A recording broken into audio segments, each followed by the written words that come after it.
Today's project. I was going to go fishing. That's what I wanted to do today. But it's about 34 degrees and there's a 15-mile-an-hour breeze outside. You can probably hear it in the background. So that's not happening. Back to the saw bench. So the mission for this morning is to do a couple of things. One, I just finished putting together this 576. It was that dead saw salvage one. And it's got new bearings, new top end, muffler bod, no base gasket. That's what it's got for a build. Something that anybody can do. Nothing really special.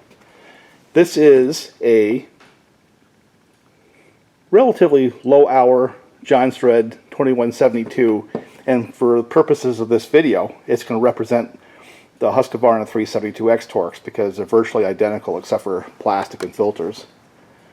And where I'm going with this is I'm going to compare these saws, just doing a couple test cuts. Nothing you know, huge, just some cookies. This one here I've got to fire up and give it a little bit of time, break it in some before I hand it off.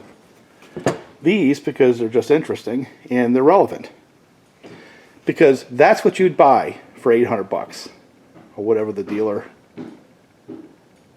of your choice would sell them for. This would be another, say, $50 at our dealer at least, a 576. And between the 372 X-Torq or 2172 and the 576, I'm beginning to prefer these just because of what I've seen through this process of tearing them down. There's a 575. And what I'm seeing is these are just a little bit better built. They were designed from the bottom up to be what they are. You know, X-Torqs, where these were kind of, well, I don't want to say cobbed together, but obviously the cylinder and the cases, well, I mean, they match up somewhat because they run, but you can tell that it's an add-on concept versus the cases and the cylinder being designed from the bottom up to be what they are. All I have to do is look at the way the transfers from the cylinder intersects the cutouts in the cases for the old style transfer ports. The good news is that you can go back to old style top ends, and that's what this one represents. This is a 372 X-Torq that has a Chinese Huztl 52mm top end, no base gasket, a couple degrees more intake duration, and a muffler mod. Again, something anyone can do. And this is a Husqvarna 372 X-Torq that has no base gasket, a muffler mod, and the partitions in the intake, both the filter holder and the intake boot itself, removed. So it's no longer acting like an X-Torq, it's almost acting like a conventional 372 top end. But in these four saws, we have a couple of things. One, stock. Almost stock. And all three of these are changes that we've talked about online for a very long time. Be it a big bore from Huztl with a no base gasket, muffler mod, or ripping out the intake and taking the dividers out. That costs nothing but elbow grease if you start from stock, of course. This one here, well, you'd have to change the top end, but all the intake parts from carburetor to filter. So that's a little bit tougher. The other thing this saw represents, it's a virtual tie with my 365 to 372 XPW build. You know, the larger diameter conventional 372 top end. So when you see this one run, think both those saws because they run about the same. So stock, a little bit bigger Husqvarna, blown up, brought back to life with aftermarket parts, Husqvarna 372, modified X-Torq. I think this one has new bottom end parts too. I think this one started out as a dead saw salvage. I asked for it back because I wanted to do this comparison. So 4 saws, all relevant because These are all saws that you can either buy or replicate without having to send them out to some builder. You can do it yourself. And this is to help quantify the difference between stock 372 and stock 576. Okay, yes, slightly tweaked. But also a stock 372 and some very, very common, simple to do with simple tools modifications that are talked about frequently online. So anyway, let me see if I can't get the stuff together out in the woods, make a few test cuts, and bring it back and put together a video that makes some semblance of sense. So here's the cast of characters, and here's my surprise. I've been kind of busy this last couple of weeks, and I had acquired this Husqvarna 281 in a trade. You know, I ended up with a John Deere tractor and less cows and one more saw. And I just wanted to get it running. It runs fine. It needs to be cleaned up. And like I said in my opening, here's my 372 X-Torq with the intake gutted. Cyclops. Got to get this one running. I just finished putting it together. And of course, this is the standard bearer for those that come off the shelf. Not going to bring this into the picture because it would just wreck it for all you guys. Trust me. But what I'm going to do is this. I'm going to fire up this 281 and go clean up a work area on that test log right there. Make a couple of test cuts with that, and then take that bar and chain and swap it to the different saws and just time it. Now recognize, as time goes on, I mean, this is already a used chain. It's not fresh. Sharp, but it's not fresh. It'll wear some. And this isn't gospel. This is orders of magnitude. And I'm hoping what you see is that a stock saw runs pretty nice. It's a good running saw. Of course, this is stock too. It's just old and heavy. What I'm hoping you see is some simple changes. Like on this saw right here, can make a tangible difference. And if you have a blown up saw, well, without draining your bank account, you can come up with one of these. Or get one of these up front and have yourself a very, very good running saw. You could do a few tweaks on it, not much, without machine tools. And this one might be a little heavier, but boy, they're built. What a nice built saw.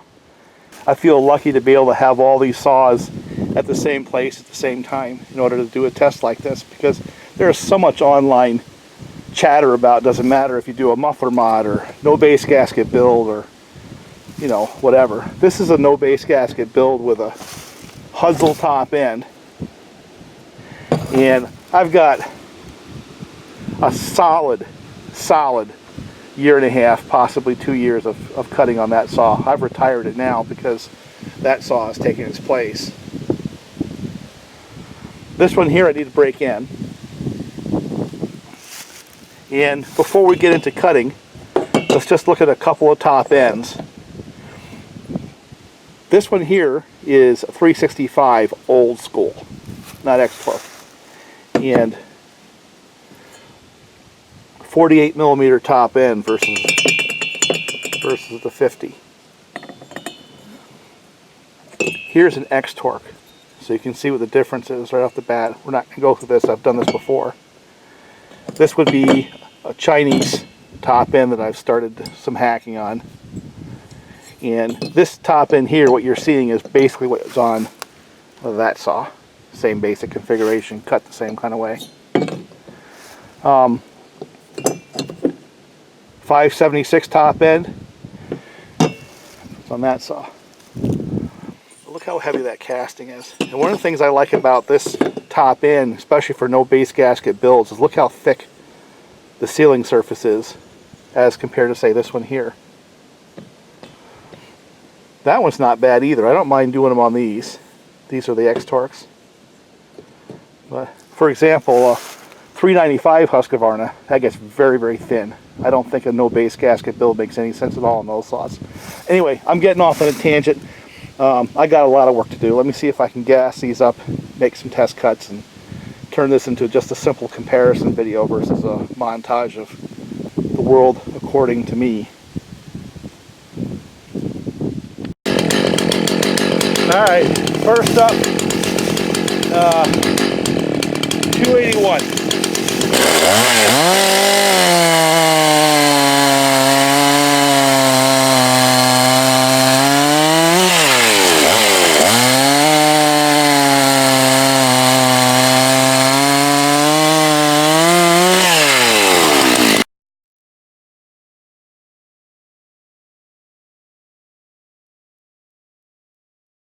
Next off is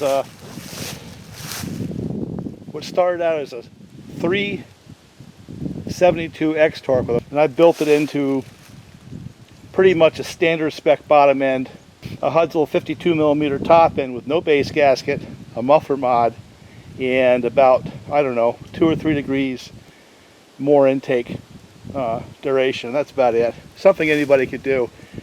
In a strange twist of fate, as I was doing my prep this morning, I figured out that all my modified 372s had 8-pin sprockets.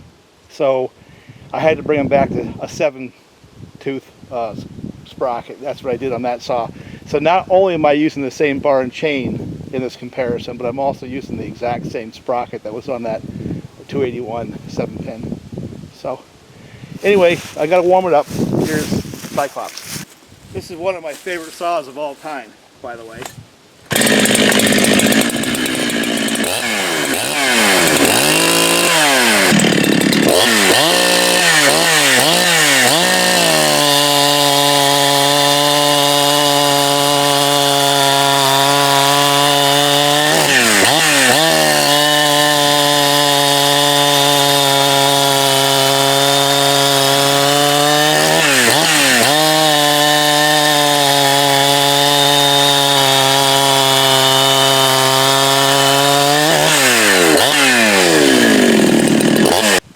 Boy, I bet if I go back to the 8-tooth sprocket, this would pick up a lot of speed. The other thing, I have this one running rich, but I'm not going to change all that. Trust me, lean that out a little bit, put the 8-tooth sprocket back on, and I'd pick up a half a second. But this is supposed to be even all the way around. I'm not trying to optimize the different saws, but boy, I like that saw. That's a great old saw. All right, on to the next one.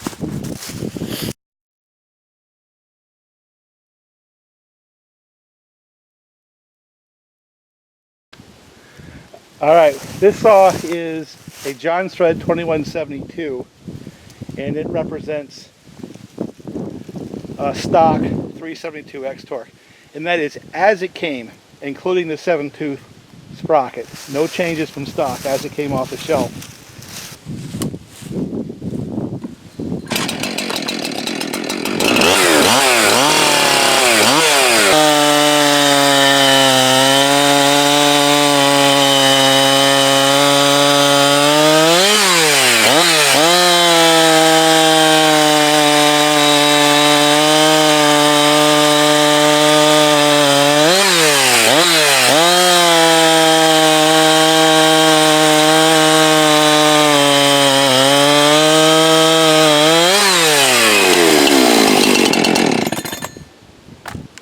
Not bad.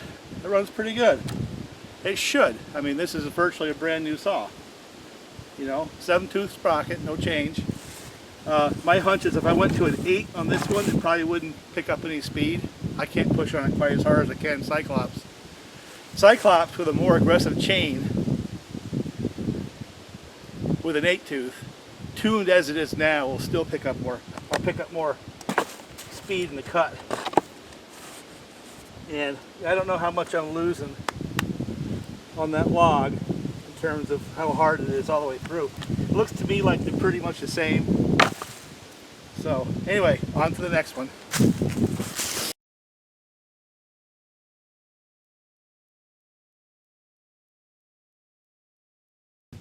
Okay, this is the dead saw salvage saw that had the really trashed bottom end with the ball bearings and all that.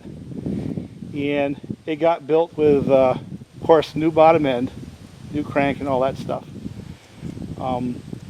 New top end, no base gasket, and the intake divider is gutted with a muffler mod. Now, what I'm going to speculate, it's going to run okay with a 7-tooth, but that's going to be one of the saws like Cyclops that would be better off with an 8-tooth. But maybe we'll explore that. But for now, to keep things equal, I'm just going to run the 7.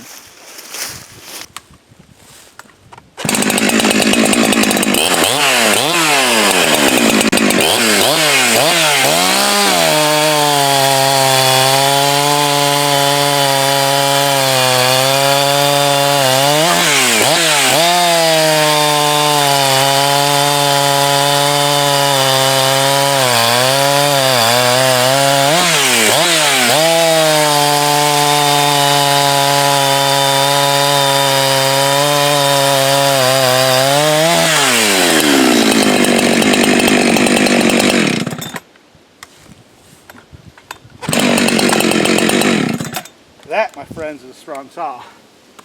And yeah, I pushed on it pretty hard. This saw would definitely do better off with an 8-tooth sprocket, and I may do that just yet.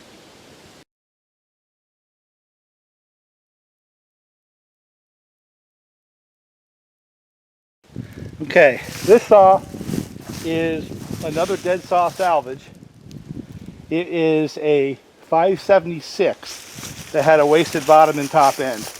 Put new bearings and new seals and stuff like that in it. It's got virtually no run time. I just ran it for about 10 minutes. So whatever it's doing now, it'll only get better as it breaks in. It's an auto tune and it's very smooth. My guess is it's at least as fast in terms of cut as anything you've seen to this point in time. But it's smoother, although it's a little bit heavier. And again, this one's slightly modified in that it doesn't have a base gasket and it's got a muffler mod. That's really about it. So this is a Farmer Jones build. So let's see what we got.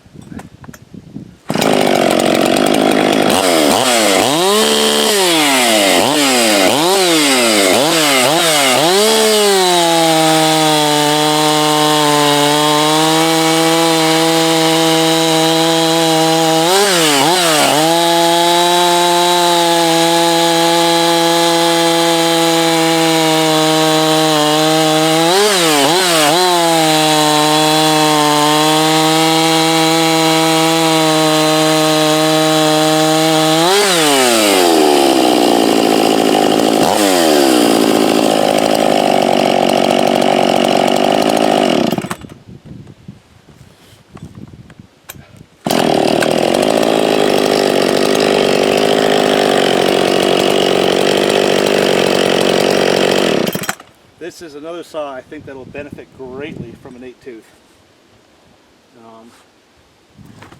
Maybe I'll go do that. Put an 8-tooth on this and see if it doesn't pick up a little speed.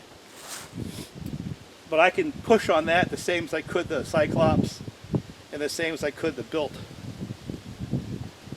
X-Torq. Those 3 saws, from the way they feel, you could throw a blanket over all of them in terms of speed.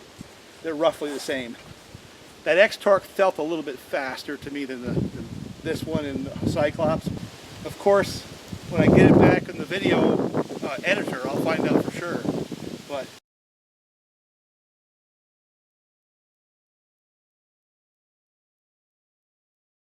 anyway, the bottom line to these is this: is all 4 of those saws are just good, solid running saws. I wouldn't be ashamed to run any one of them.